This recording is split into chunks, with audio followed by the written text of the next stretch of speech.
Marcus Reed was meant to disappear into the background. At 35, he worked as a construction laborer at Raventon Harbor, dust on his hands, eyes down, saying little. To the world, he was just another man breaking his body for a paycheck. What no one knew was that Marcus was a covert national operative, sent to uncover a billionaire secretly stockpiling weapons for a global terror plot. Then a janitor died inside a warehouse. By morning, Marcus was arrested. By afternoon, he was labeled a killer, a judge who refused to listen, a police officer who mistook silence for weakness. Racism disguised as justice. In a courtroom built to protect power, Marcus stood alone, willing to look guilty if it meant stopping something far worse. Before we begin, tell us in the comments, where are you watching from today? And if you believe some heroes are willing to look guilty to save the innocent, this story is for you. The morning fog rolled in from the Pacific, low and heavy, pressing against the warehouses of Ravenport Harbor like a held breath. The city woke slowly beneath a gray sky, cranes looming over steel containers, gulls screaming above the docks. A light drizzle dampened the concrete, turning dust into mud and footprints into temporary scars. It was the kind of morning that swallowed men whole and never remembered their names. Marcus Reed blended into it perfectly. At 35, Marcus was tall and powerfully built, the kind of man whose strength was unmistakable even when he tried to shrink it. His shoulders were broad, his arms corded with muscle hardened by years of physical labor, yet he moved with a controlled economy, never wasting effort. His head was shaved clean, his dark skin marked with old scars, thin lines across his knuckles, a faded cut near his left eyebrow. Evidence of a life that had required endurance long before the docks ever did. To the men around him, Marcus was just another laborer. Quiet, reliable. The guy who showed up early, lifted more than his share, and asked for nothing extra. He wore a faded gray t-shirt stretched across his chest, dark jeans worn thin at the knees, and black work boots that hugged his ankles tight. His hands were always dusty, always rough, always moving. No one at Ravenport Harbor knew that Marcus Reed was a covert national operative. Years earlier, Marcus had been recruited not for his strength, but for his silence. Raised in South Chicago by a single mother who worked double shifts as a nurse's aide, Marcus learned early that survival meant observation. His father had disappeared before Marcus turned 6, another casualty of a system that chewed through black men without apology. At 19, Marcus enlisted. At 24, he was noticed. At 30, he stopped existing on paper. Now his assignment was simple in description and impossible in execution. Disappear into the port workforce and track a shadow network of containers tied to Ethan Caldwell, a billionaire logistics magnate whose public persona was philanthropy and whose private operations hinted at something far darker. Marcus spent his days unloading shipments, memorizing serial codes, counting irregularities, and listening. He listened to dock managers complain about schedules. He listened to drivers whisper about off-book runs. He listened to the silence around certain containers, ones that moved too fast, cleared too easily, and never stayed logged long enough to be questioned. At night, he wrote nothing down. Everything lived in his head. One person noticed Marcus more than most. Sarah Donnelly, the lunch coordinator for Dock Sector C, was a woman in her early 40s with tired eyes and an efficient stride. She was tall and lean, her auburn hair always pulled into a loose knot that slipped by midday. Years ago, she'd lost her husband in a construction accident caused by a safety violation that was quietly buried. Since then, Sarah trusted systems less and people more. She liked Marcus because he reminded her of her late husband, steady, polite, and uncomplaining. "You ever take a day off?" she asked him one morning, handing him his metal lunchbox. Marcus offered a small smile. Not much point. Or Sarah studied him for a moment, as if sensing there was more beneath the surface, but said nothing. She rarely did. That night, the rain came harder. The docks emptied early, thunder rolling over the harbor as floodlights flickered on. Marcus stayed late, assigned to Warehouse 14, a structure older than most of the men working inside it. The air smelled of oil and damp concrete. Somewhere in the building, a radio played softly, tuned to a talk station no one was listening to. That was when Marcus saw Paul Henson. Paul was a janitor in his late 50s, thin to the point of fragility, with graying hair that always looked damp and a nervous habit of rubbing his hands together. He'd been at the docks less than 6 months. He avoided eye contact and spoke only when spoken to. To most, Paul was invisible. Marcus noticed everything. Paul stood near the far corridor, his mop abandoned, eyes darting toward a row of sealed containers marked with clearance tags that didn't match their routing codes. When Paul saw Marcus, he flinched. "You're working late," Marcus said evenly. Paul forced a smile that didn't reach his eyes. "They asked me to clean this section." Marcus nodded. He felt it then. A tightening in his chest. Instinct. Training. Something was wrong. Before Marcus could say anything else, a sharp sound echoed through the warehouse. Metal struck concrete. Lights flickered. And then Paul was on the floor. By the time emergency services arrived, Paul Henson was dead. The official report would later state that Paul had suffered a fatal fall, striking his head during routine cleaning. It would note that Marcus Reed was the last person seen near him. It would not mention the container seals. It would not mention the missing 7 minutes of camera footage. Marcus stood in the rain outside the warehouse as red and blue lights painted his clothes in harsh color. He said nothing. He didn't argue. He watched as men in uniforms took notes they already knew how to write. That night, alone in his small apartment overlooking a rail yard, Marcus made a decision. He removed a small encrypted data chip from the lining of his jacket, no larger than a fingernail, and slipped it into the false bottom of his lunchbox. He sealed it carefully. Tomorrow, Sarah would hand it to him like always, or, if things went wrong, someone else would find it. Morning came fast. The rain had stopped, but the city felt colder.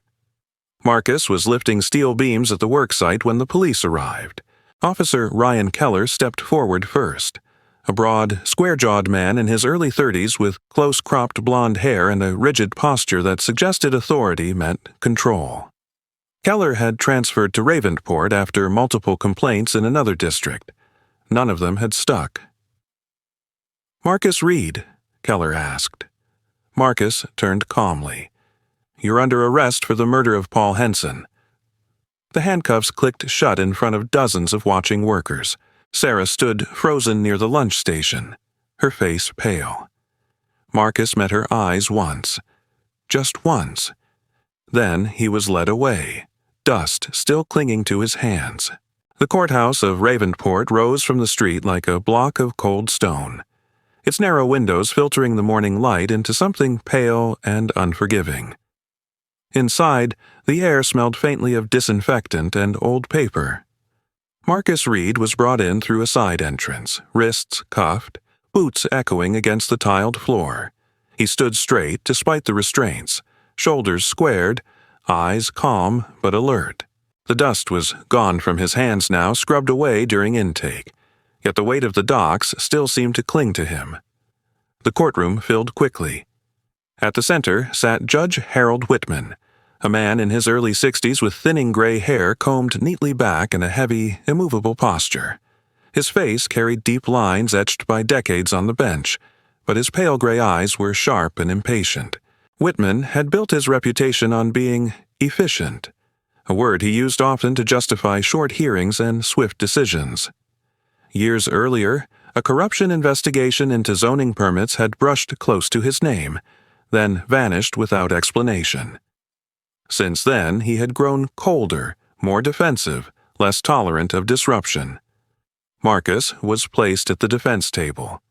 Across the room stood Officer Ryan Keller, arms crossed, chin slightly raised. In uniform, Keller looked even broader than before, his stance openly confrontational. His expression carried a practiced confidence, the look of a man accustomed to being believed. To him, this case was already over. The public benches were half full. Dock workers whispered among themselves. A few reporters scribbled notes. At the back, Sarah Donnelly sat rigidly, her tall frame folded into the wooden bench, hands clenched in her lap. She had barely slept since the arrest. Years ago, after her husband's fatal accident, she had learned what it felt like to watch a system move forward without caring who it crushed. Seeing Marcus in chains reopened something raw inside her. "Case of the state versus Marcus Reed," the clerk announced. Marcus listened as the charges were read. He did not flinch. When Judge Whitman asked how the defendant pleaded, Marcus spoke clearly. "Not guilty." A murmur rippled through the room. Marcus leaned forward slightly. "Your Honor, I request access to the full case file, including the original security camera footage from Warehouse 14. Whitman's gavel tapped once. "That will be determined at a later stage." "With respect," Marcus continued, "the footage presented is incomplete. There are missing minutes." Officer Keller let out a short laugh, loud enough to carry. He turned toward the jury box, shaking his head. "A construction laborer talking about logistics systems and security infrastructure," he said.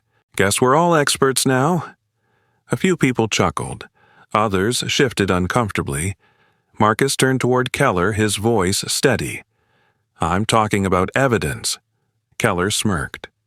"You're talking about things you don't understand." Judge Whitman raised his hand. "That's enough. Mr. Reed, you will address the court through your counsel."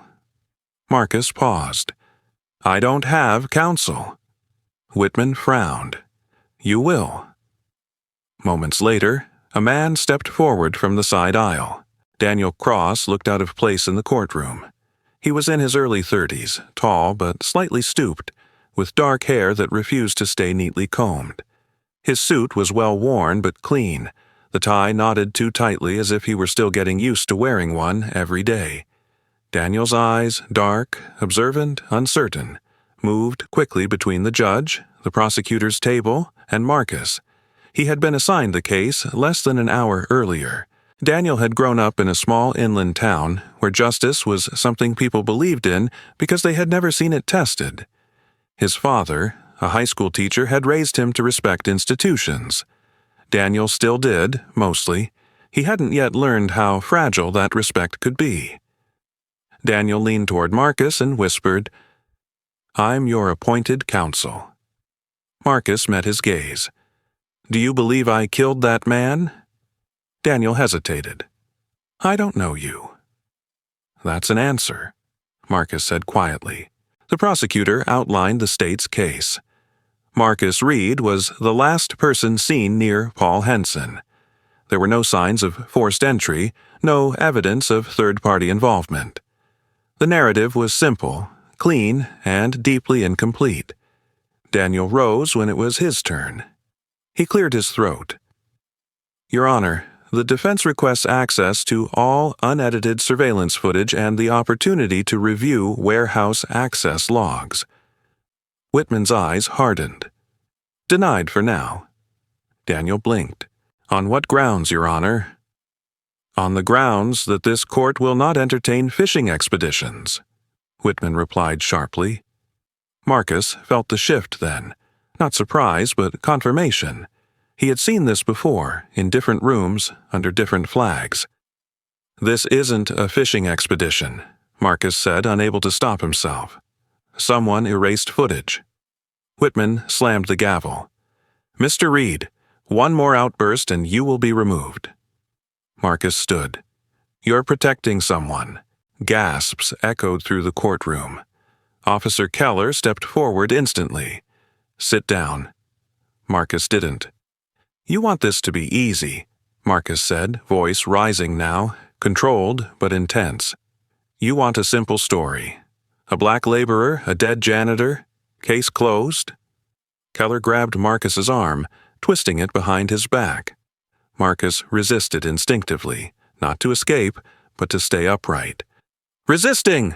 Keller shouted. "Enough!" Whitman barked, though he didn't move to stop it. The cuffs snapped tighter around Marcus's wrists as he was forced back into his chair, then hauled to his feet again. Sarah stood up in the gallery. "He didn't do anything." The bailiff ordered her to sit. She did, tears burning her eyes. Judge Whitman leaned forward. "The defendant will be remanded pending further investigation."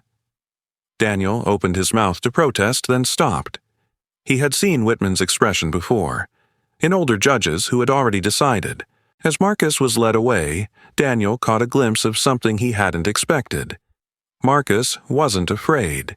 He was angry, yes, but beneath that was patience, purpose. Outside the courtroom, down a narrow hallway, Lena Brooks stood near a bulletin board, notebook pressed against her chest. Lena was in her late 20s, petite with sharp features and observant dark eyes behind thin-framed glasses. She wore a beige trench coat over casual professional clothes, her hair pulled back loosely. She had made a career out of asking questions other people avoided. Years earlier, an exposé she'd written on housing fraud had cost her a comfortable newsroom job. Since then, she worked independently. She had been listening. When Lena approached Officer Keller afterward, asking about the missing footage, his smile vanished. "Careful where you dig," he told her quietly. "Accidents happen." Later that afternoon, Daniel returned to his small office overlooking a parking lot. His phone rang. It was a witness from the docks, one who had claimed to hear an argument in Warehouse 14. "I can't testify," the man said nervously.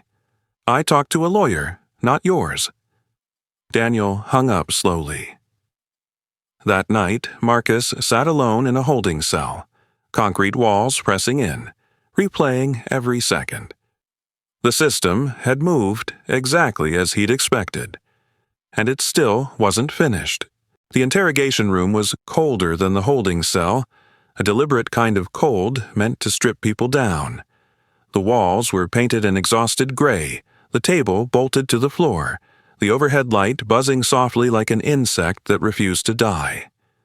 Marcus Reed sat with his hands cuffed in front of him, posture straight, breathing slow. His face showed the marks of the night, dark shadows under his eyes, a swelling bruise along his jaw where restraint had turned unnecessary. Still, his gaze was steady. Daniel Cross entered quietly, carrying a thin folder that felt heavier than it should have. He closed the door behind him and took a moment before sitting. In the harsh light, Daniel looked younger than he had in the courtroom, the uncertainty more visible now that authority wasn't watching. He loosened his tie, rubbed the back of his neck, and finally met Marcus's eyes. "I went through the preliminary report," Daniel said. "Twice." Marcus waited. "The position of Paul Henson's body doesn't match your fingerprints," Daniel continued. "Your prints are on the container latch. His are on the floor near the corridor. The medical examiner placed time of death earlier than the state claims." Marcus exhaled slowly. "They don't want it to match." Daniel nodded. "No, they don't." Daniel had stayed up all night, chasing details most public defenders didn't have time to chase. He wasn't a man driven by heroism. He was driven by discomfort. Things that didn't line up bothered him deeply. As a child, Daniel had watched his mother lose their home after a bank error no one corrected.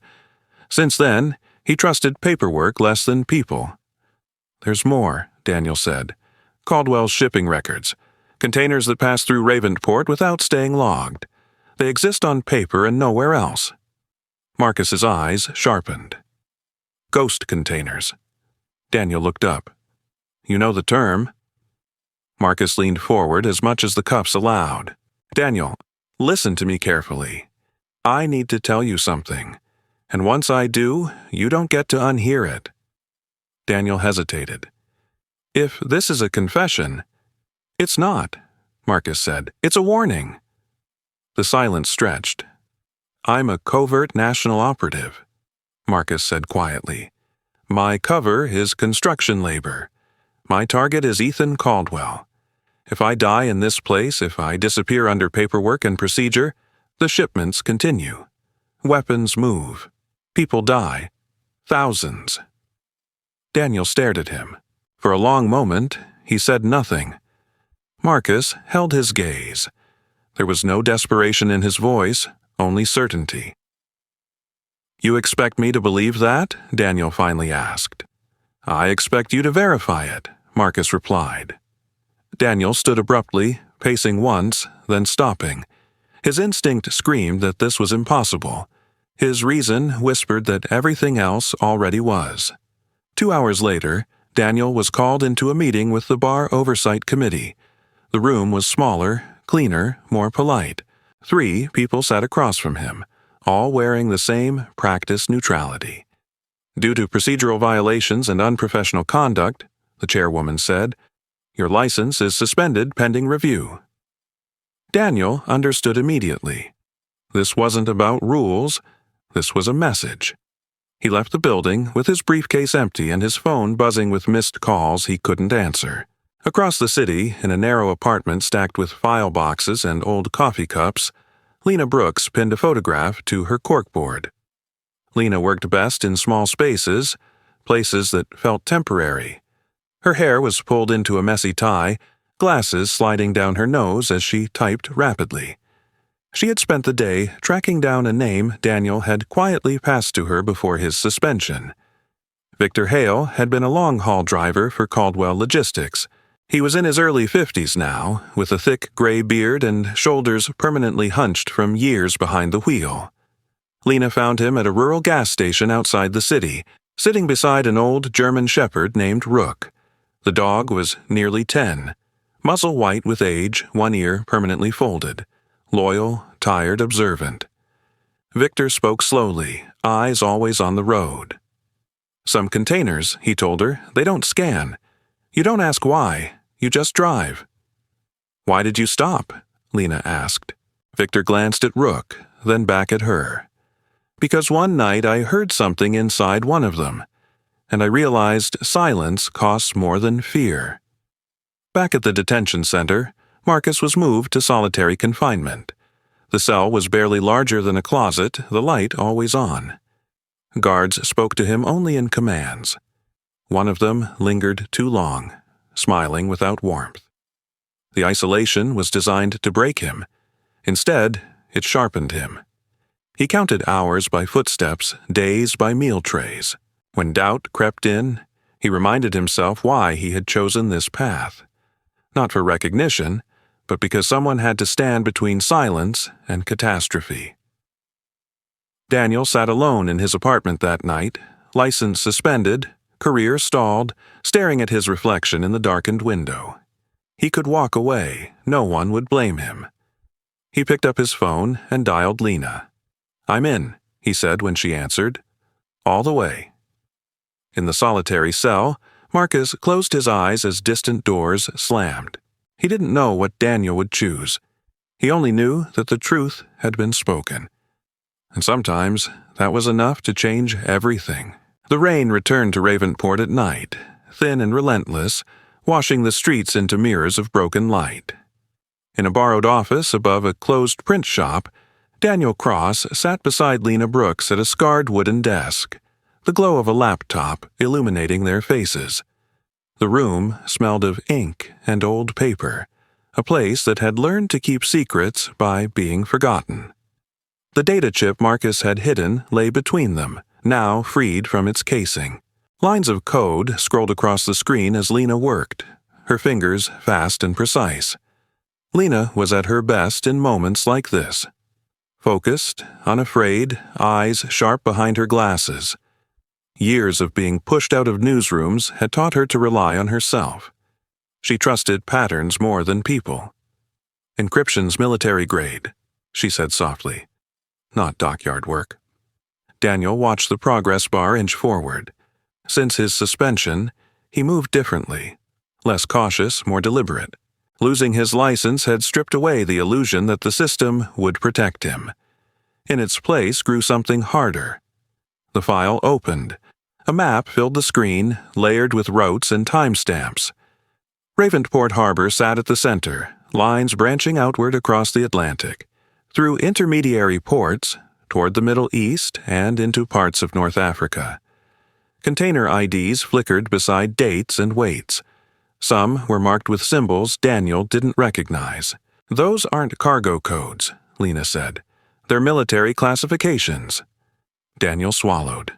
"Weapons." "And not small ones," she replied. They worked through the night, cross-referencing shipping manifests, customs anomalies, and shell companies. The picture sharpened with every connection. Caldwell wasn't just moving illegal goods, he was building an infrastructure designed to disappear in plain sight. Across the city, in the detention center's deepest wing, Marcus Reed lay on a thin mattress beneath a light that never turned off. Solitary confinement had a way of warping time. The silence pressed inward, heavy as water. He counted his breaths, slow and measured, a habit drilled into him long before Ravenport. Footsteps approached. The guard who stopped outside his cell was new to Marcus. Elias Moreno was in his late 40s, average height with salt and pepper hair and tired eyes that suggested a life of small compromises. His uniform was worn but clean. He had the posture of a man who followed rules but questioned why. Moreno unlocked the food slot and slid in a tray. Their eyes met briefly. "Eat," Moreno said quietly. Marcus nodded. Later that night, Moreno returned alone. He stood close to the bars, voice low. "They want you gone." Marcus didn't ask who. He already knew. "I won't do it," Moreno added, "but others might." Moreno had lost a brother years earlier in a prison altercation that had been ruled an accident. Since then, he watched orders carefully, looking for the moment when following them meant becoming something he couldn't live with. "I can help," he said. "Small things." Marcus met his gaze. "That's enough." Across town, Lena's apartment lights were on when the door shook violently. She froze, heart pounding, then moved silently toward the back window. Her apartment was small, cluttered with notebooks and taped-up clippings. Someone forced the lock. Drawers were emptied, files scattered. They were searching for something specific. By the time Lena returned with Daniel the next morning, the place looked like a storm had passed through it. "They know," Lena said, surveying the damage. "Or they suspect." Daniel clenched his jaw. "Then we're close." They relocated their work to the print shop office, tightening their circle. Victor Hale's testimony sat recorded on Lena's phone, his gravelly voice recounting routes and late-night calls. It wasn't enough alone, but it corroborated the map. Daniel dug deeper into financial records, chasing Caldwell's money trails. One foundation stood out, a charity registered under Judge Harold Whitman's wife's maiden name. Donations flowed in regularly from Caldwell-linked entities. Large donations, carefully timed. Daniel leaned back, the realization settling like ice. Whitman's compromised. Lena didn't look surprised. He always was. At the detention center, pressure increased. Marcus was moved twice in one day, guards rotating without explanation. One shoved him harder than necessary. Another lingered too long outside the cell. Moreno slipped Marcus an extra blanket one night, whispering, "Tomorrow's bad." Marcus closed his eyes, centering himself. He had survived worse than fear. In the early hours, Daniel and Lena finished assembling the evidence. They didn't send it yet. Timing mattered. Exposure without protection would only bury it deeper. They sat in silence, listening to the rain on the windows. "Once this goes public," Daniel said, "there's no going back." Lena nodded. "That's the point." In his cell, Marcus stared at the ceiling, memorizing cracks. Somewhere beyond the walls, the truth was moving. Slowly, carefully, and Caldwell, sensing the ground shift beneath him, made his decision. The courthouse steps were crowded long before sunrise. Rain slicked the marble, reflecting camera lights and the restless movement of people who sensed something was about to break. Vans from local stations lined the street, Freelancers with worn press badges huddled near the entrance, whispering and refreshing feeds on their phones. Reventport had not gathered like this in years. Inside, the courtroom felt smaller than it had during the first hearing. The air carried tension instead of indifference. Marcus Reed was brought in through the same side door, but the atmosphere had shifted. His posture was unchanged, straight, controlled, but now eyes followed him with curiosity rather than judgment. Daniel Cross stood at the defense table, suit pressed, jaw set. Losing his license had not softened him. It had stripped away hesitation. His hair was still unruly, his tie still too tight, but there was a steadiness in his hands that hadn't been there before. He had slept little. He didn't need to. Across the aisle, Officer Ryan Keller avoided the press. His broad shoulders were rigid, his jaw clenched. The confidence that once defined him had thinned into irritation. He checked his watch twice in under a minute. Judge Harold Whitman entered late. Whitman's robe hung heavy on his frame, but the authority it once carried seemed to weigh differently now. His pale eyes scanned the room, pausing too long on the press benches, then on Daniel. He sat without ceremony. "This court is in session," he said, voice clipped. Daniel rose immediately. "Your Honor, the defense submits newly recovered evidence previously withheld from discovery." Whitman's gaze hardened. On what basis was this evidence? "Recovered from the original security system," Daniel interrupted, calm but firm. "Footage erased for exactly 7 minutes. We have restored it." A murmur rippled through the courtroom. Lena Brooks sat in the second row, notebook closed, hands still. She wore a dark blazer over her usual trench coat, her hair pulled back tighter than usual. Since publishing her investigation the night before, her phone hadn't stopped ringing. She had ignored all of it. This was where the story belonged now. Daniel continued.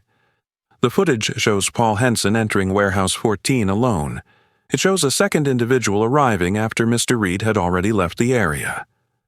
Whitman's fingers tightened around his gavel. Daniel gestured toward the screen.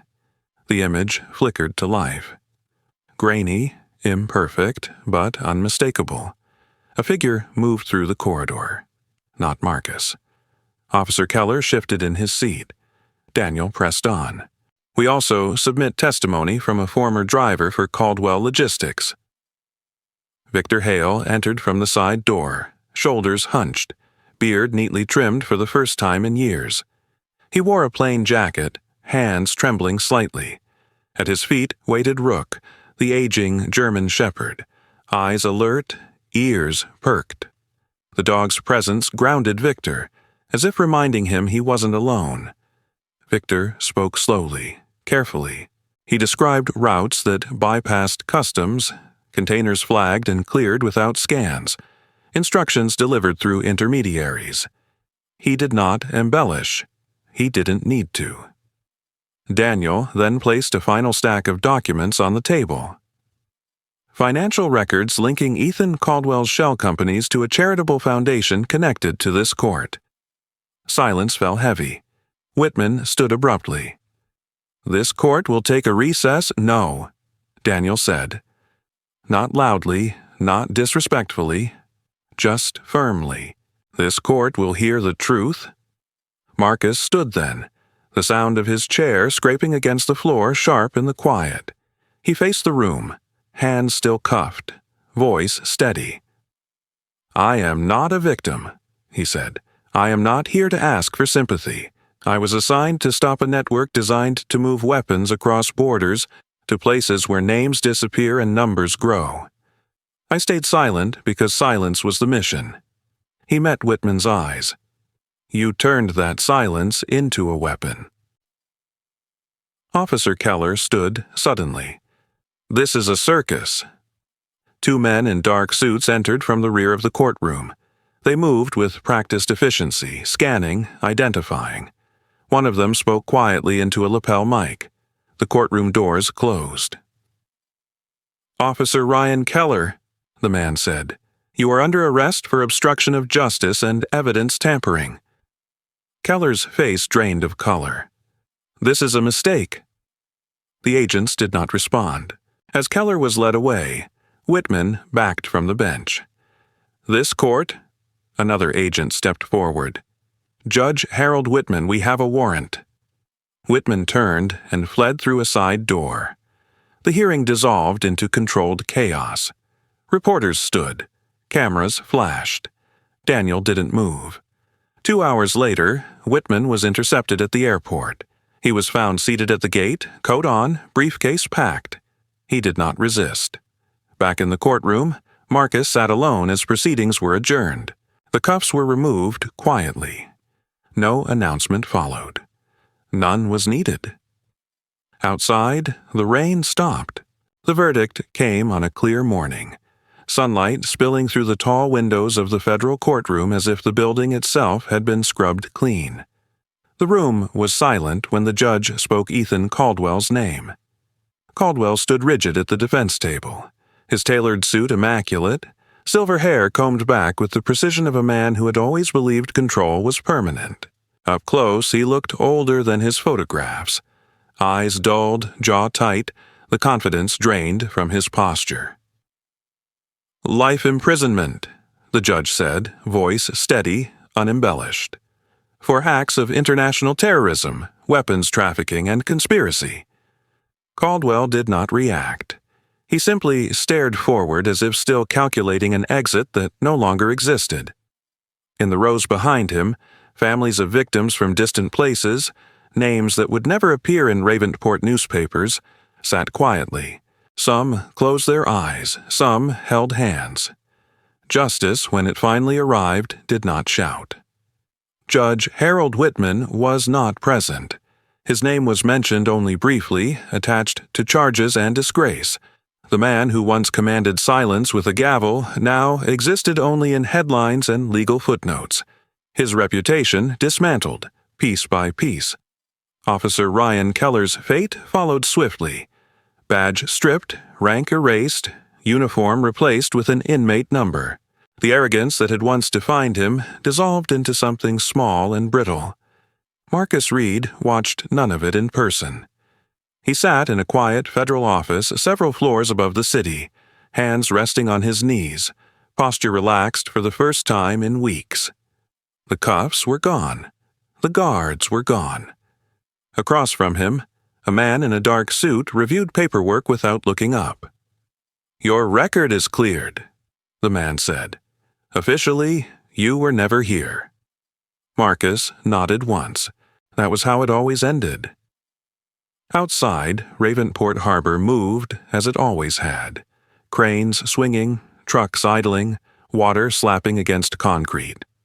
At the edge of the docks, the final container tied to Caldwell's network sat immobilized, surrounded by federal vehicles. The metal doors were sealed, tagged, and guarded. It would never leave the port. Across town, Daniel Cross unlocked the door to his new office. The space was modest, sunlight warming bare walls that still smelled faintly of fresh paint. A small brass plaque by the door read, "Federal Counsel, Daniel Cross." He paused before stepping inside, letting the weight of it settle. Daniel looked much the same. Tall, slightly stooped, hair still refusing discipline, but there was a quiet confidence in how he moved now. The suspension that had nearly ended his career had instead redirected it. Inside, he placed a framed photograph on the wall behind his desk. It showed a dockyard worker lifting steel beams, head shaved, hands covered in dust. No caption. No name. Daniel sat down, exhaled, and smiled for the first time in weeks. Lena Brooks received the call while standing on the courthouse steps, notebook tucked under her arm. She listened, nodded once, and ended the call without ceremony. Later that evening, at a small ceremony held in a crowded hall, her name was announced for the National Investigative Journalism Award. Lena stepped onto the stage wearing a simple black dress, glasses catching the light, expression composed. "This story wasn't about courage," she said into the microphone. "It was about listening when someone was being buried by noise." She did not mention Marcus. She never would. On the outskirts of the city, Sarah Donnelly sat at her kitchen table, a letter open in her hands. The room was neat, practical, shaped by years of discipline born from loss. Sarah was tall and lean, her movements careful, deliberate. Since her husband's death, she had learned to measure trust slowly. The letter explained everything. Paul Henson had not been careless. He had been used. His family would receive compensation, protection, and the truth.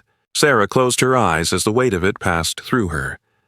She thought of Marcus, quiet, steady, and understood why he had carried himself the way he did. At a small gravesite outside the city, Paul's sister stood alone, flowers in her hands. She whispered thanks to a man whose name she would never know. Marcus left Raventport before dawn. He wore civilian clothes again. Simple, unremarkable. At the bus station, he sat with a small bag at his feet, watching the city wake. A stray tabby cat brushed against his boot, orange-striped and thin, likely no more than a year old. Marcus crouched, scratched its head once. The cat purred, fearless. The bus arrived. Marcus boarded without looking back. As Raventport faded behind him, another city waited. Another shadow. Another silence that needed someone willing to stand inside it. His hands rested calmly in his lap. They were clean now. At the end of this story, the lesson is simple and deeply human. Not every hero wears a uniform or asks to be seen. Some people do the right thing quietly, knowing they may be misunderstood, judged, or even punished before the truth ever comes out. In our daily lives, we may never face a courtroom or a global threat, but we all face moments where staying silent is easier than standing for what is right. This story reminds us that integrity still matters, even when no one is watching. Justice does not always arrive quickly, but truth has a way of rising when brave hearts refuse to let it stay buried. The choices we make in small moments shape the safety, dignity, and future of others more than we realize.